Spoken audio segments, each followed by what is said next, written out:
I'm gonna talk about the leaked Avengers Doomsday teaser and pray that Kevin Feige doesn't invent new ways to torture me. That teaser, which is currently exclusively playing in theaters alongside Avatar, confirms that Chris Evans is officially returning as Steve Rogers in Doomsday. That is a very big deal. When it was announced this time last year that Chris was going to appear in the film, nobody knew in what capacity. I theorized that he would either be playing an evil variant or return as Old Man Steve Rogers, but Marvel refused to confirm his role. He wasn't even involved in the 5-hour chair stream, and surely there was enough time to include him. That teaser makes it official that this is the Steve we followed for the better part of a decade, and I am extremely conflicted about that, especially with how this choice will fundamentally overshadow Sam Wilson's Captain America. I know this isn't going to be a popular take, but trust that it comes from a very sincere place. Steve Rogers is my all-time favorite character. I grew up idolizing him. I practically have a shrine dedicated to him in my room, which, maybe in hindsight I shouldn't be that proud about, but it's there. His arc over the course of the Infinity Saga means the absolute world to me. So to see that specific version come back like this, I'm gonna have some concerns. I don't want him to tarnish that legacy with a return born out of desperation. All things considered, I should be losing my mind that my GOAT is back, but instead I feel a wide variety of complex emotions that I'm honestly still trying to process because I clearly take this superhero movie stuff way too seriously. I really hate being overly negative on this channel, but I'd rather be negative than dishonest. And as the self-proclaimed Captain America channel I am, I feel like I should give my take on this. Let's start with the positives of bringing him back, because I do absolutely see the benefits of it. I genuinely think it is a very interesting idea to explore the repercussions of Steve's ending as a plot device in this film. Not only is it something that the writers and directors of Endgame can't even agree on, despite the Russos being objectively correct about the time travel logic, that moment kind of started the multiverse saga in a way by making a branch timeline. Steve traveled back in time to 1949 to finally live the life that was robbed from him. After years of service, he got his happy ending, but I think it is such a fascinating concept to explore if his happy ending doomed the multiverse. Not only does it put Steve in the crossfire, but it immediately creates this conflict that we care about. And for a movie that just abandoned the Kang storyline, they desperately need previous plot elements that audiences will be interested in. This is a very natural way to include him in a story about incursions when his presence in another universe should be causing one. And I know people like to say that the TVA said what the Avengers did was supposed to happen, but you gotta remember that they were being controlled by He Who Remains at that time, and he had an ulterior motive to prune every timeline that resulted in Kang, so we can't exactly take their word as gospel. This way, we will finally be getting answers for that moment in a way that raises the stakes of Doomsday right off the bat. And perhaps along the way, this movie will answer the questions about how Steve returned the stones and the life he lived. Even the idea of Steve Rogers potentially having a child could be very thematically rich with RDJ Doom's jealousy. It's been rumored for a while now that part of his gripe is going to be that his family was taken away from him in his universe, which isn't exactly part of the Doctor Doom lore, but we've already strayed enough from the script, so you might as well. And when you take into account the cast of characters in this movie of Steve Rogers and Thor who now have children, it would be very interesting to play into that dynamic and see Doom get jealous that these two were allowed to live their lives while it was stolen from him. It immediately gives this Doom a justification in a sense for what he's doing, and creates a very organic conflict for the film. I think this works as long as Steve is more of a plot device in a movie than an actual character in that of himself. Obviously, he's going to have to appear in the movie, you can't tell that story without him, but they should be treating him as this sort of MacGuffin. Ideally, if we're gonna have this version of Steve in the movie, he should play a similar role to that of Vision in Infinity War. He should be treated as an item of desire, not one of the leading characters moving the plot forward. This is a character who almost everyone in the movie has a connection to. They all care about him and protecting that timeline, but I also think he should be one of a few different plot devices. The entire movie should not revolve around him, he should just be one element of a larger story. There need to be different incursions happening simultaneously, and Steve is just one of them. There's another obvious one with Monica Rambeau trapped in the X-Men dimension. And then the ultimate goal should be Doom trying to take down Loki, because that is the absolute power he needs. With a story like that, Steve can still be involved and important, but he's not the focus of the film. But here's the thing, I'm not sure those positives outweigh the negatives that come with his return. Promoting Steve to be an actual character and potentially a lead of this movie would honestly undermine everything the saga has built towards. And most importantly for me, it disrespects Sam Wilson, my current favorite character in the MCU, if you couldn't tell that already. I adore him so much, so I can't help but feel bad that when it's finally his time to shine, they immediately go back to the previous guy. He has barely been given the opportunity to find his footing in the MCU, and they've already turned their backs on him. And that's not to say I don't think he's going to play a role in the movie. I definitely think he's going to be important in it, but when you bring back Steve Rogers this soon, I can't help but feel like he's going to overshadow Sam.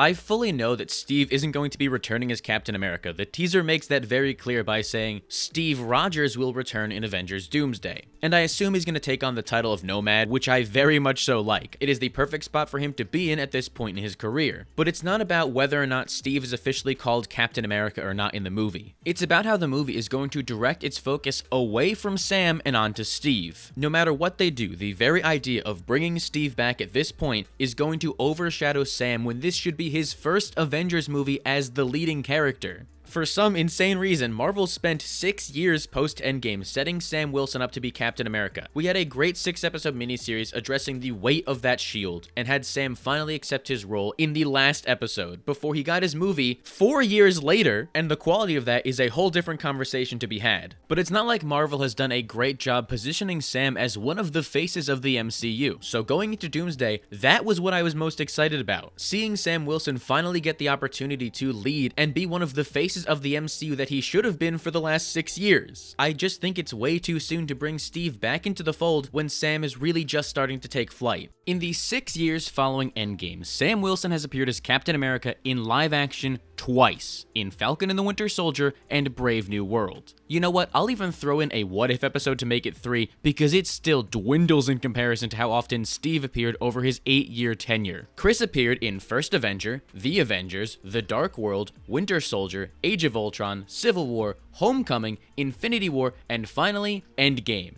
That is 9 separate appearances and 3 times as much as Sam, meaning he was in an MCU movie every single year and then some. When you put it into perspective like that, I think it's unfair to bring him back when Sam has barely even made an impact as Captain America. He has been contained in a bubble that the rest of the universe hasn't even had the chance to acknowledge him with the shield yet. Bringing back Steve at this point will only divert more of that attention away from him no matter what happens. Even if they go out of their way to do this moment from the comics, to drive the point home, which I really hope they do, the mere presence of Steve Rogers takes precious time away from building up Sam, and I don't think it'll do much for Steve at all outside of giving casual fans something to point at. And I know in the comics they can coexist. I've read every single one of those. But what worked about that in the comics is that Sam had his time being the only Captain America. Even if I would argue that time was also cut short, but the beauty of the comics is that you get to see these characters on a regular basis, so it didn't hurt him as much. If Sam had a full Captain America trilogy at this point, I would be excited to see him working alongside Steve again. Sam would have come so far in that time, and that dynamic would have been really interesting to revisit. But unfortunately, we're basically 1 chapter into what should have been Sam's book before they've already decided to rip out the other pages and start writing new pages about the guy from the previous book, and this metaphor doesn't really make sense, but I think you get my point. Had Sam been more established as Captain America and been presented better over the course of the multiverse saga, I would welcome Steve's return with open arms. I would argue that you could even bring him back as Captain America if you handled Sam better this saga.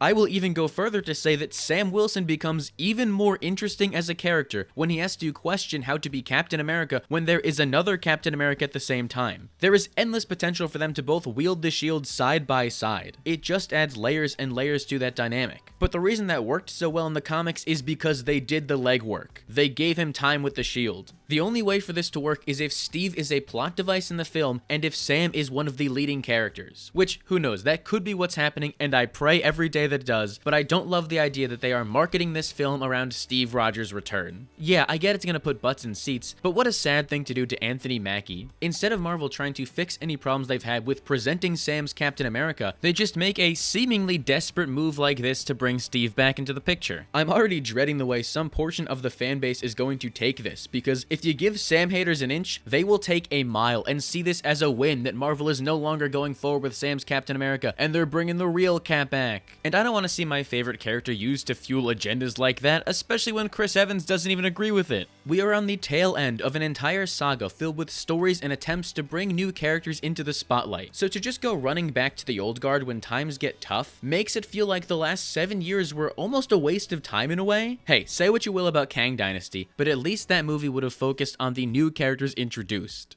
Couldn't have been that hard to recast him, right? Steve Rogers had a very satisfying conclusion to his story. It is so much more interesting if Marvel were to stand on business and use the characters they have at their disposal. You have Sam Wilson and his Avengers. You've got the new Avengers. You've got the Fantastic Four. You've got the Wakandans. You even have the X-Men, which already covers the nostalgia factor for this movie. And it's just baffling to me that they make the decision of returning to the prime version of Steve Rogers, who said goodbye all the way back in 2019. We have all lived several horrifying lifetimes since then. Bringing the prime version of Steve back could run the risk of ruining his ending in Endgame, which was as close as perfect to possible. I don't really understand why the Russos would want to meddle with that, especially because it seems like they're just kind of repeating Tony Stark's arc in Endgame of a superhero turned father who's reluctantly suiting up again to stop the new big bad. Like, we just did that in Endgame with Tony, and now Steve's in that position, and I guess there's like some poetry and it rhymes and all that, but what is Steve's new Endgame in this film? I don't know if, given the circumstances of this movie, you can pull that off again. Unless things just go back to the status quo as they were before the movie, but if so, you're just leaving them off exactly where things were in the first place, and that feels kind of pointless for me. There is no more room for growth with this character that they can achieve unless they just kill him off or something. And honestly, I do see the potential in that. If Steve acted as Doomsday's Loki in Infinity War, that would be a great subversion that would make me cry in the theater, but I see the plot relevance that could have. Plus, after Secret Wars, they can just reverse everything and make it so his endings still happen, so you might as well traumatize people for fun. Then again, unless Marvel breaks their own time travel logic, Doom going to Steve's timeline would then create a new branch timeline, so Steve technically both has his Endgame ending and also dies in a different timeline, so it's like Schrodinger's Steve Rogers in a way, and I really don't see what you're accomplishing there, because the narrative weight and the stakes of it all don't mean anything, because Steve still becomes old at the end. I don't know, I'm getting a headache now.